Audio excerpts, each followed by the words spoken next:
मराठी साहित्याचा अभ्यास, विडंबन काव्य, झेंडूची फुले. विडंबनामध्ये एखाद्या प्रसिद्ध साहित्य कृतीतील भाषेचे, तांत्रिक लकबींचे अनुकरण केले जाते आणि हे अनुकरण विनोदी, उपहास किंवा व्यंजनेच्या द्वारा केले जाते. मूळ साहित्यात असलेले अलंकार, शैलींचा, लकबींचा अतिरेक हे दोष विडंबनकार अनेकदा दाखवून देत असतो. गंभीर विषय, क्षुल्लक शैली, तर कधी क्षुल्लक विषय आणि गंभीर शैली अशी सरमिसळ करून हे विडंबन केले जाते. उत्तम विडंबनात वृत्त, शैली, लकबी यापासून ते आशयाच्या सूक्ष्म वैशिष्ट्यांपर्यंत सर्व गोष्टींचे अनुकरण केलेले असते. विडंबनकाराला प्रचलित साहित्यातील प्रवृत्ती प्रवाहांचा जवळून परिचय असावा लागतो. असे असले तरी विडंबन करणे म्हणजे फक्त टवाळी किंवा कुचेष्टा करणे हा हेतू नसतो. विडंबनकार हा स्वतः त्या साहित्य प्रकाराचा जाणकार असतो आणि मूळ साहित्यात खटकणाऱ्या बाबी उपरोधपूर्ण शैलीत मांडत असतो. साहित्य दोषांची अतिशयोक्ती करून दाखवतो आणि वाचकाची अभिरुची आणि एकूणच साहित्याबद्दलचा सारासार विचार याची जागृती करत असतो.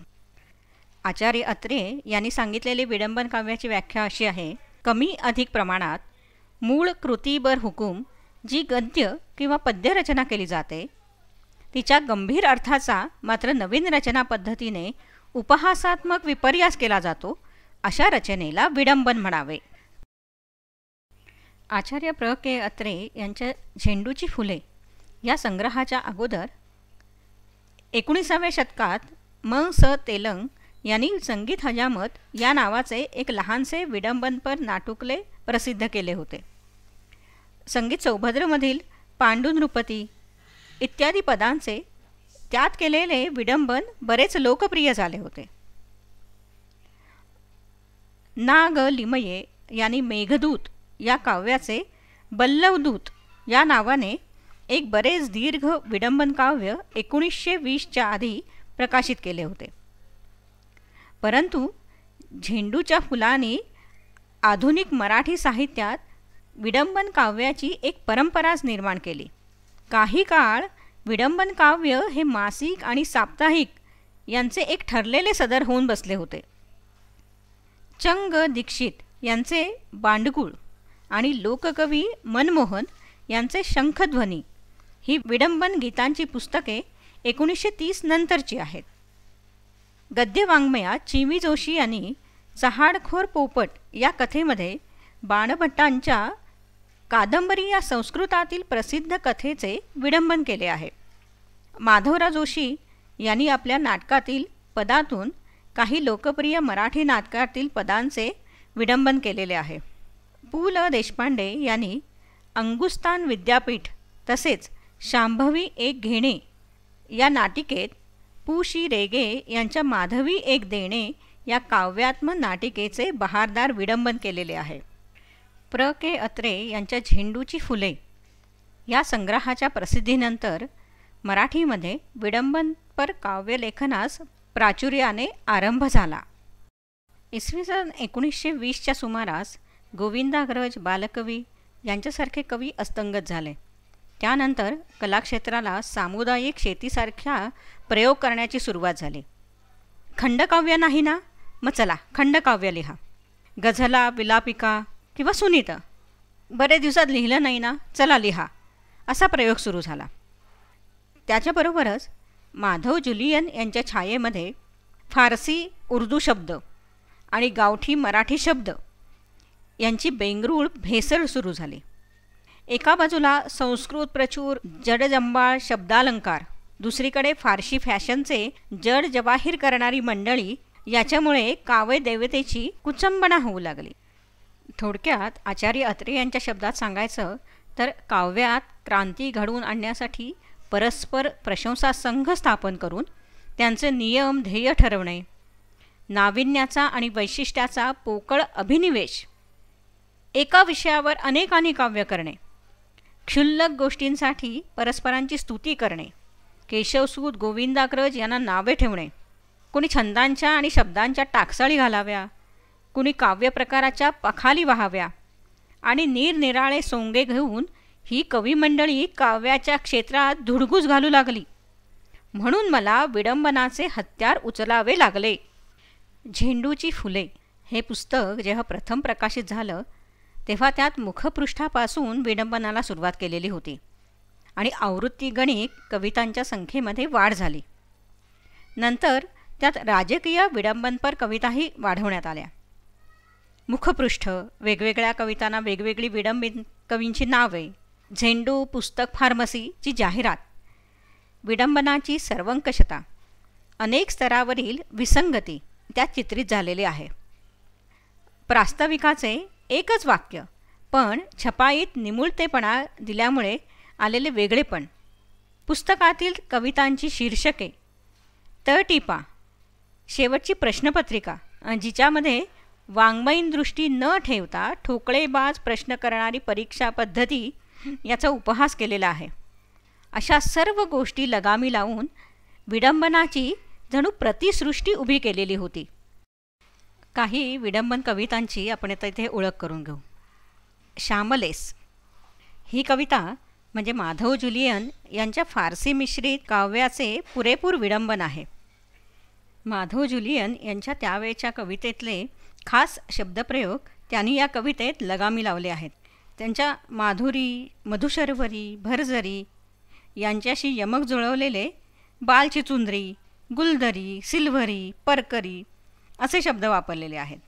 अपरिचित फारसी शब्दांच्या बरोबर गावठी मराठी शब्दांची योजना केलेली आहे.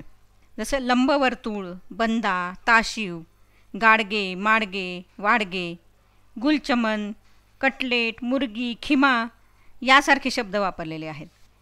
कवितेतले फारसी वातावरण, प्रेयसीला हरभऱ्याच्या झाडावर चढवणे आणि स्वतःला कमी लेखणे यासाठी मी तू कल्पनांच्या विडंबनपर उपमांचा वापर, गझलांचा थाट, लय, आशय यांचे अभ्यासपूर्ण विडंबन यामुळे कवितेचे फक्त बाह्यांगच नाही तर अंतरंगातील विविध लकबींचे त्यांनी कल्पक विनोदी बुद्धीत घोळवून अजब रसायन तयार केलेले आहे. पाय घसरला तर कवी गिरीश यांच्या याच नावाच्या कवितेचे हे विडंबन आहे. अति हळव्या भावनाचे अस्थानी प्रदर्शन, निमित्त विषय आणि कवितेचा आशय यात असलेला दुरान्वय यासाठी हे विडंबन केलेले आहे.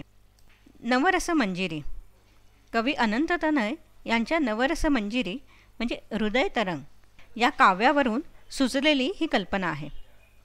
या कवितेमध्ये कवीने वेगवेगळ्या रसांसाठी योजलेले प्रसंग बालिश आणि चमत्कारिक होते. निवेदनशैली ही सुमार होती. या विडंबन काव्यात त्या मंजिरीची क्रमशः हजेरी घेतलेली आहे. कादरखां काबुलीवाला माधव कवींच्या एका विलापिकेचे म्हणजे गोवलखां लक्षेवाला याचे हे विडंबन. त्यावेळी लिहिल्या जाणाऱ्या संग्रामगीतांचा साचेबद्धपणा, एखाद्या वीराच्या मृत्यूचे अंगावर शहारे आणणारे वर्णन करून झालेला हाहाकार, अमुक कोण करील तमुक कोण करील असा विलाप करणे असे त्यावेळच्या विलापिकांचे तंत्र होते.